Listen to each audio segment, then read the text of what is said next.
guys. Actually, I have some friends in the room with me, but let me just get into the gist of today. Welcome to Sanity series, where we dive into society systems and their impact on our well-being. And for today, I'm your host, Queen Ekanem, and with me is Dunamis. Okay. And then we will be talking about designing sanity. That's the topic of our conversation today. And designing sanity is a conversation that will help you understand the intersection or the link between mental health and designs and how it affects our well-being. And Dunamis here will be bringing his architectural expertise to educate us all on how architecture connects with mental health. Yeah. I think to start is we have to tell them how to decide that you go to happen, because the idea for this came 2 months ago. Yeah, actually. You know what? Before I even get into that, we have been through a lot. Literally having to get ourselves into this space has been a very heckling task. So we met sometime in February. Yeah, sometime in February. I think I'd asked to follow my Instagram handle, Ekanem Hub. Please, if you guys are listening to this, ensure to follow Ekanem Hub, because that's where you hear about all things mental health, how society systems connect with every other aspect of our life, and then how it impacts on our well-being. So I met him, and then I was talking to him, and then he was telling me about how architecture, he's interested in architecture and emotions, how that connects. And then we started having a conversation about that, isn't it? It came from I was telling about my project because I'm designing for coping with grief. Yeah. So it's basically designing how architecture can help somebody through the journey of recovery from loss of a loved one. Why I highlighted the 5 stages of grief and tried to design spaces that cater to each stage of grief. And that's how I now got to know. Yeah. With your interest in method on the synergy between my field and your field. Yeah. The rest is history. Yeah. And then we've dragged on to having this conversation for the longest time. I remember making that slide and I sent to you. I was super excited. I'm like, let's have this chat. And then somehow we just kept dragging and dragging. Even today, after we had, planned to have this chat, he actually said, oh, let's move to another day. Me, I didn't feel like doing it. I was just tired. But I'm like, I've invited a few people already. What will I tell them? I'm like, oh, what am I going to do? So we've just been here back and forth. But something very interesting is I wanted to tell you guys why this conversation is very important. And that's about my dangerous story. Yes, please tell them. I got to hear this once before. Yeah. So, I don't know if anyone has ever lived in a danger room before. If you've ever been in a room where you felt like the walls were closing in on you, or the corners were too tight, or the stains on the wall, the smell. You know how a carpet smells from being wet? And absolutely nothing gets that scent away, no matter how much you use your diffuser. You burn all the candles with the 1,000 scents you want to use. It was horrible. And then when it's really the weather is cold during that winter season, the cold, no matter how much you when you get the heating on, just doesn't get hot. It doesn't get hot. And when it's warm, when the season has changed and it's not even warm, it's not even any better. So I was just and that kind of space, I know I did struggle with even being productive. I just couldn't get any work done. I don't even know. Sometimes I just wonder, as a creator, if you had to be in that sort of room, what kind of things would you create? Well, to start with, I think it's just interesting to listen to that description, because at the end of the day, so somebody to get to stay there, that means someone had designed it. Yeah. And whether it was intentional for the quality of that space to deteriorate to that level, but as when you met it, the room was like that. And going by that description, like you said, it is hard to be productive in such a space. And from that, we can see an interesting and very obvious connection in that how it is designed has a direct impact on the productivity of the person there within that space. So you now, okay, take for example, if you put two simple building typologies side by side, let's say a prison and a park. There's a reason why a prison is designed the way it is, because you're not meant to have fun there. Yeah. It is designed to create a certain atmosphere, not only around the space, Okay.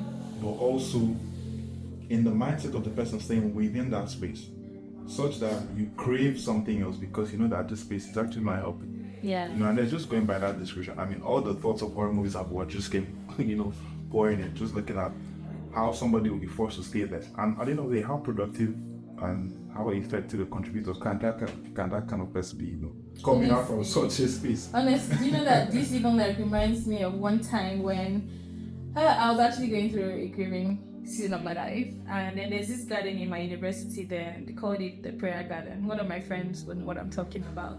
I would always go to that garden I would sit in that garden every time. Every time I was not in class, I was always there. Like I would sit there and I would just feeling the breeze from the trees, the birds chirping, the sound of water. And I think it was just very calming for me. Like if I was somewhere else, it was really chaotic in my mind. But every time I stayed there, I know how calming and healing it was for me.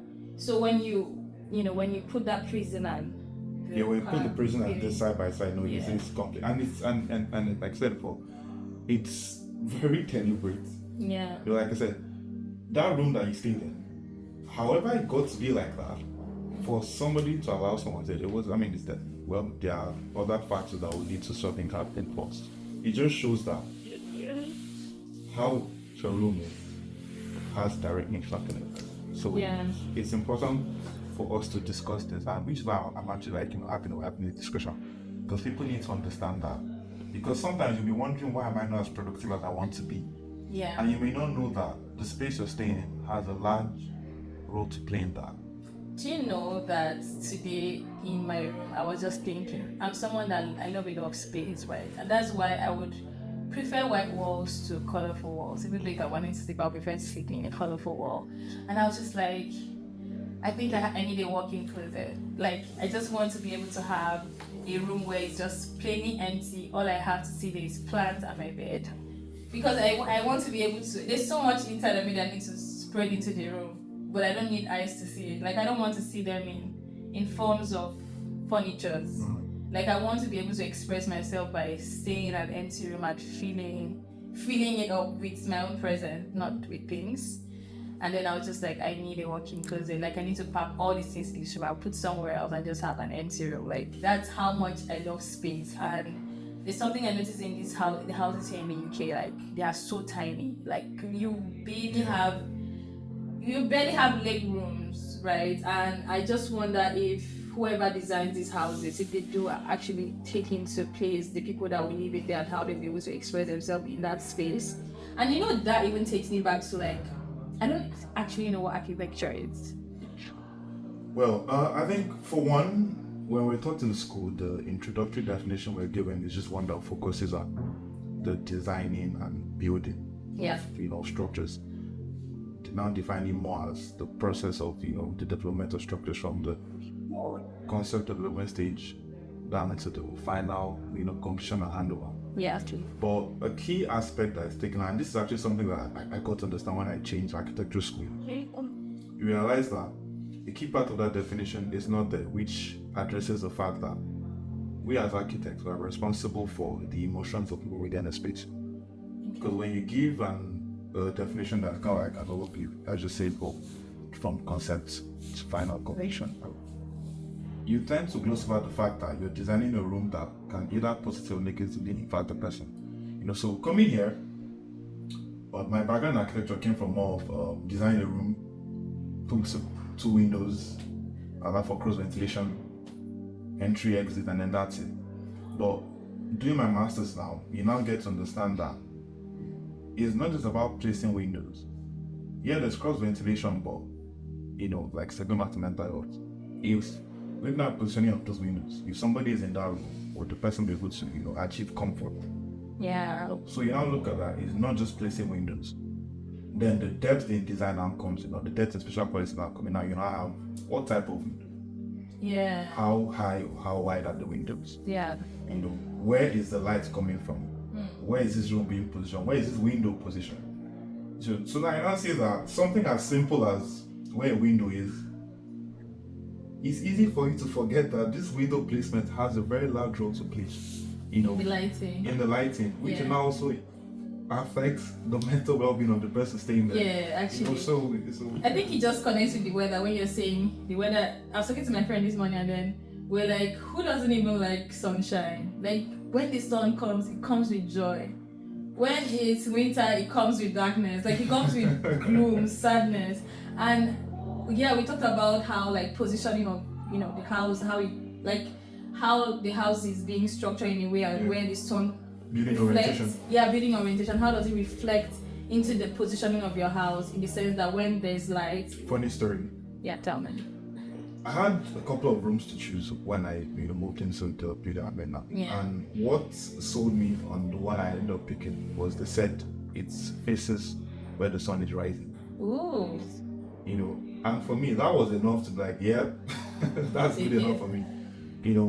So you now see somebody else is staying at the other side of and that person sees the sunset but doesn't enjoy the benefits of sunrise. Yeah. And during winter where you have low angle sun, where and the sun is only up for how many hours of the day. So somebody staying there, how much direct sunlight does the person enjoy? Yeah. Interesting. When I was going through the Coventry Cathedral the other day, that was one time I literally sat in to understand like the colors with the windows, how like the whoever designed it at the time, how they were able to design it in such a way. And this took me back to the quote by Frank Lloyd when he said that architecture is the mother art, and without architecture we cannot realize our own. We will struggle to find our own part of our civilization. And I was trying to explain that quote in the way that it connects to mental health, because when you're talking about realizing your own civilization in itself, it's about what is your unique self, and it has to do with you. When you go to someone's room, or let's use houses for example, you go to a particular house, you notice that this design, or however the person decides to structure their housing and the furniture in it, is different from somebody else, and that's what makes it unique. So that is what architecture does, really. It does that thing where it helps to structure society. So for example, before any place is being built in the UK, let me use here for example, like you'll notice that when they're opening up an area, the first thing they will do is they'll build the shops around it, try to build schools and places for communal spaces for people to connect. Then after they have done that, they now start opening up the residential spaces. So everything just connects, and it's not like you're looking for a place to go. Take the city center for example. We have everything that is like arranged, is already arranged in such a way that there's a connecting point. Wherever you are, you just come back and connect. If I'm to dissect what you just said and structure the organization of cities, you realize that priority is given to businesses. Yeah. Now, it's now houses to support the businesses. Okay. Then we now squeezing some parks here and there. Yeah. And that in itself is just a reflection of society, where you now see that where priority should be given. Yeah, we say we value mental health. Okay. But if you look at how the city is, structured, one of the biggest issues, and I know it's just to crack jokes, one of the biggest arguments we have is trees and where trees are placed. Okay. And I was telling you, like, you have situations where trees are basically brought in as an afterthought. Yeah. What you had in this land was nature. Of course. Now what we did was we came and we cleared nature out, then built what we wanted to build. Then after the placing trees after. Okay. So in our situations where we say we value mental health, but if we look at how our cities are being built, do we actually value mental health? What would you rather? I mean, it's too late to do anything now, but why do we value parks? what makes us go to parks? Because we know that nature is important, and we know the benefits it has. You just described how you were grieving and then going to nature and then looking at how nature in itself can become of therapy. Yeah. But then imagine a situation where instead of having to travel to therapy, you have nature all around you. Yeah. So actually, I totally agree. But the thing is, I still wonder, like, what are we supposed to do? Don't we need to put the trees in one space so we can have houses? Where do we live? Like, we can't live on trees. Just like you said that, the city or architecture is basically a reflection of a person's mind. Yeah. How we have built the city now is a reflection of. Now it may be such that the way the city is built on, was already set in stone centuries ago. And now we're much more like, having to deal with what has already been set. Yeah. But I believe that there's a balance that can be achieved. Because at the end of the day, destruction can never be the solution. There's something that we do in architecture, which is also what I'm doing in my design: adaptive reuse. What do you mean by that? Adaptive reuse is where you take an existing building and you basically transform it, either by stripping the inside, or sticking with the existing, structure of the building and then just changing the rooms and changing the lighting and doing so. So it just depends on the extent you want to go to change the use of the building. So somebody can turn the school to a hotel. Yeah. Because the classrooms are basically set in state. So you just change the special qualities of each room. And then you're speaking about adaptive reuse. Yeah. Yes. I imagine that these buildings are empty. Exactly.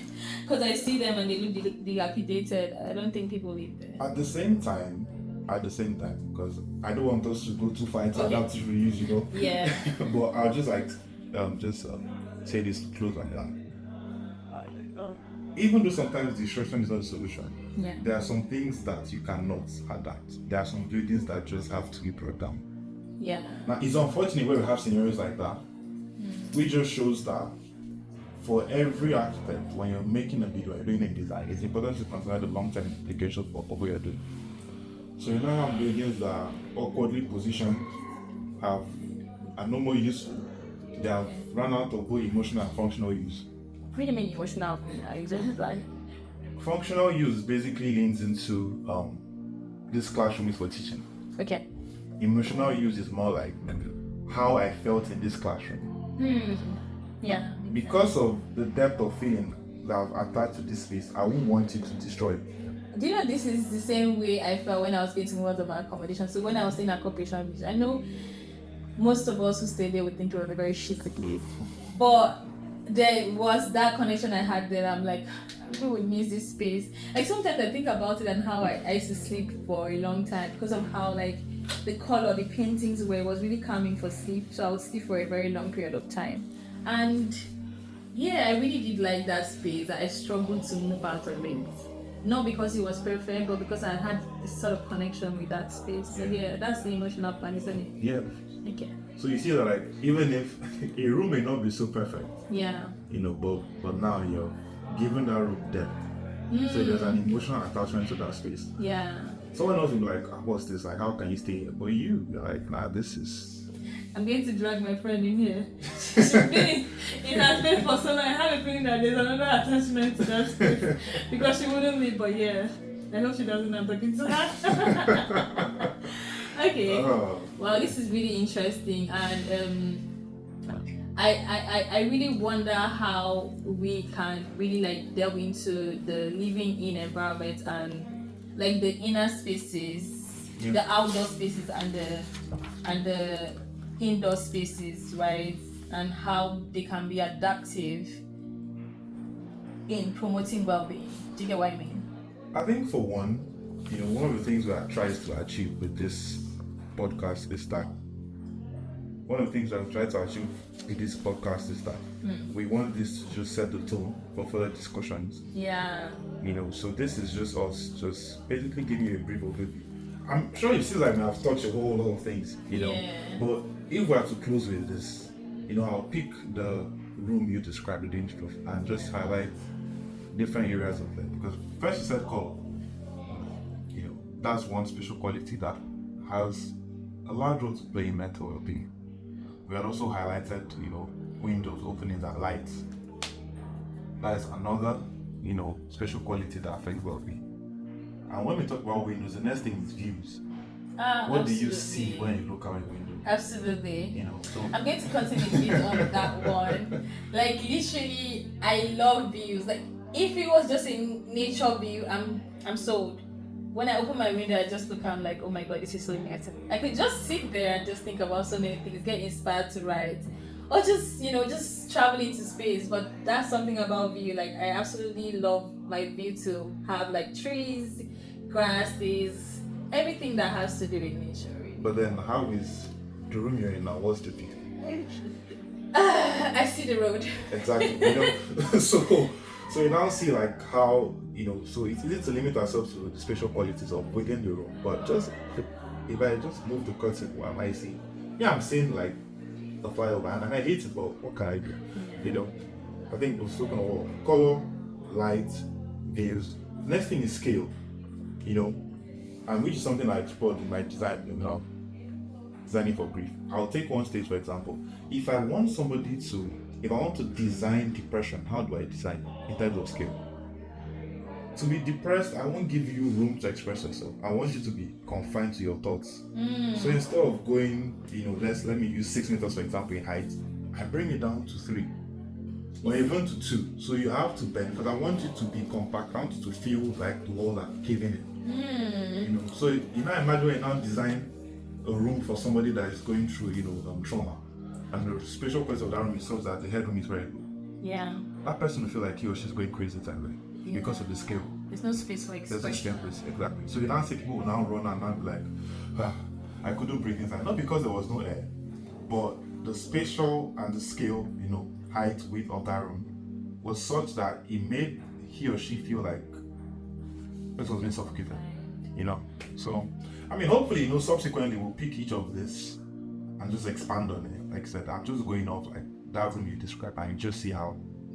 There are many other things we can mention there. But yeah, it's really, really interesting. And I think it just makes me start thinking about the opposite of that room. Exactly. Like, imagine having something that was so different and you step into a place that you had so much sunlight, the colors just were like what fits what you would like to see. For example, you were able to incorporate like plant into it, for example, and then the room smells so good. Like I'm just imagining like what kind of feeling would you have, and the noise is such that you're hearing like maybe the birds chirping, for example. You're not hearing noise from every step or every car that's passing by, and like the fireplace. Let's say for example in Momo's, the house is one that you feel like you're wrapped in comfort. So I'm just imagining like being in that sort of room and being in the one else in what kind of there's a very big difference between the two, also. But I think this is something that we're going to pick out in the next conversation. So what do you think? It's great, because then we'll now have time to pick each quality and give it the attention it deserves. Like I said, it's important for us to, bring this awareness such that we know we don't have to settle for what we had. Change and societal transformation can only come as an enlightenment. Yeah. If you don't know what, the alternative, why do I have to settle for this? You just find yourself. Because they build this because they know at the end, they will have to use it. So, first step, to any radical transformation for us to be enlightened. Let's know that the spaces we're in, they're actually not helping us to be at our best self. And then, hopefully, we arrive at a station where we have a better society and we'll become better people for it. So, honestly, this is so enlightening for me, and I believe that you who is listening to this conversation right now, you're so enlightened as well. And I just want you guys to stay fixed on this page because they're coming back with more. And if you are not following Ekanem, what are you waiting for? It's EKANEMHUB at Ekanem Hub. Please stay glued to this page and you will have much more conversations to make your life better and with, with understanding what mental health is and its connection with society. Thank you so much for being in the room with me and for listening into this conversation. I hope you guys had as much fun as I did. I really want to send a special shout out to my friends Estelle, Choma, Chison, Kelechi, Victoria, Omolara, and Emmanuel Duke. You guys are so amazing. I don't know what I would have done without you in the run here with me. You know what I want to tell you? This conversation is not ended today. We're going to have much more of it in the next series coming up. So, Dunamis, do you agree on that? Stay tuned. Stay tuned. Let's have this chat again. Bye. All right. Bye. Bye.